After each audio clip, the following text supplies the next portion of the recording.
استاد ہمارے ڈاکٹر رفیع بتاتے ہیں کہ جیپنیز مسلمان ہوا اور اس کا جو دوست تھا وہ انجینئر وہ مسلمان تھا، تو اس کی وجہ سے وہ مسلمان ہو گیا۔ تو اس نے یہ کہا کہ اس کو کہ تم میرے گھر آؤ، میری جو بیٹیاں ہیں وہ میں چاہتا ہوں وہ بھی مسلمان ہو جائیں، لیکن وہ مسلمان نہیں ہیں، وہ کرسچن ہیں، لیکن وہ میری بات نہیں سنتی ہیں۔ تو وہ گیا ان کے گھر، اور ان کے گھر گیا اور انہوں نے سوال شروع کیے، اور خواتین کے حقوق، یہ خواتین، اسلام خواتین کو نیچے رکھتا ہے، وہ جو ویسٹرن ایک پروپیگنڈا ہے کہ اسلام میں خواتین کی جو ہے وہ ویلیو نہیں ہے، یہ ہے وہ ہے۔ تو انہوں نے کہا کہ نہیں، ایسا نہیں ہے۔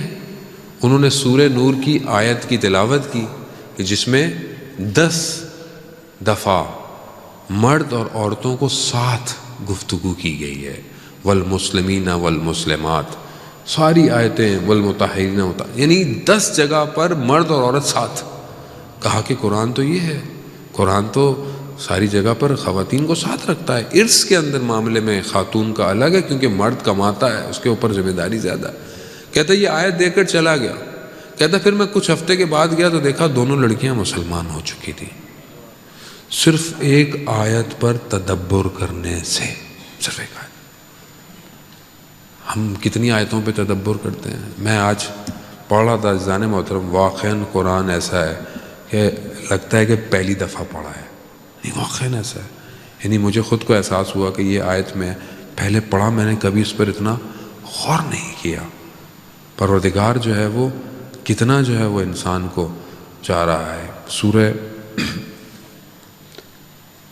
اعراف کی آیت نمبر 176 ہے، جس میں پروردگار کہہ رہا ہے وَلَوْ شِئْنَا لِرَفَعْنَهُ، اور اگر ہم چاہتے تو ہم اپنی آیتوں سے ان کو اوپر لے آتے، مگر یہ انسان خود زمین سے چپکا ہوا ہے، خود چپکا ہوا ہے۔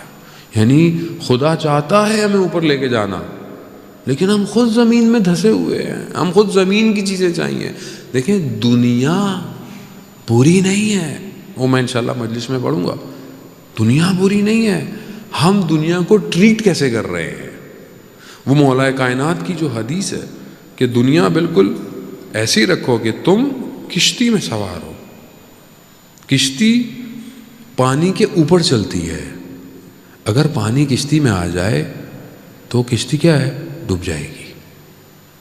دنیا کے اوپر اس طرح چلو کہ دنیا تمہارے اندر نہ آئے، تم دنیا پہ چلتے ہوئے اپنی منزل پہ پہنچ جاؤ، لیکن یہ روکتی ہے، پتہ نہیں چلتی۔ دنیا، ہر شخص کی دنیا الگ ہے، ہر شخص کی۔ میری دنیا ہو سکتا ہے میری دنیا میرا ممبر ہو، میری دنیا میری گفتگو، میں اسی پہ خوش ہوتا ہوں کہ میں کیا مجلس ہے میری اور کتنے لوگ آتے ہیں، یہ میری دنیا۔ آپ کی دنیا کچھ اور ہو۔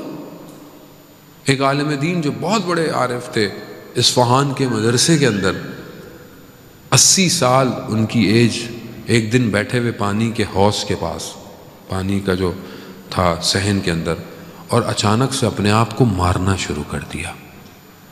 تو اسٹوڈنٹ بھاگے اور بھاگتے ہوئے ان کو روکا کہ یہ آپ کیا کر رہے ہیں؟ انہوں نے کہا کہ میں دیوانہ ہو گیا ہوں۔ کہا آپ دیوانے نہیں ہیں، آپ استاد ہیں، آپ کو اگر کوئی پرابلم ہے، لائک آپ کی فیملی نہیں ہے، ہم آپ کی فیملی ہیں، ہم آپ کے بچے ہیں، آپ کا ہی مدرسہ ہے، سب ہے۔ کہہ رہا ہاں میں یہی سوچ رہا تھا کہ 80 سال ہو گئے میرے پاس دولت نہیں ہے، یعنی مجھے دولت کی کوئی خواہش نہیں، میرے پاس شہرت نہیں ہے، فیم نہیں ہے، مجھے اس کی کوئی، میری اولاد نہیں ہے، میری کوئی اٹیچمنٹ نہیں ہے۔ یعنی میں دیکھ رہا تھا میری کوئی اٹیچمنٹ نہیں ہے دنیا سے، کوئی اٹیچمنٹ نہیں ہے۔ لیکن ایک دم مجھے یاد آیا میری کچھ کتابیں ہیں، کچھ بکس ہیں، اگر کوئی انہیں ہاتھ لگا لے تو مجھے غصہ آ جاتا ہے۔ اللہ اکبر! یعنی کہاں پھنسا ہوا ہے آدمی؟ وہ کہہ رہے میں نے سوچا 80 سال میں نے محنت کی اور میرا دل ان چند کتابوں میں ہے۔ یہی ہے، ہم نے کہاں لگایا ہوا ہے دل اپنا؟ آج اگر یہ 1 مہینے کا روزہ مجھ سے چیزیں نہیں چھوڑ پا رہا، تو آپ بھول جائیں کہ ہم کچھ چھوڑ سکتے ہیں زندگی میں، نہیں چھوڑ سکتے۔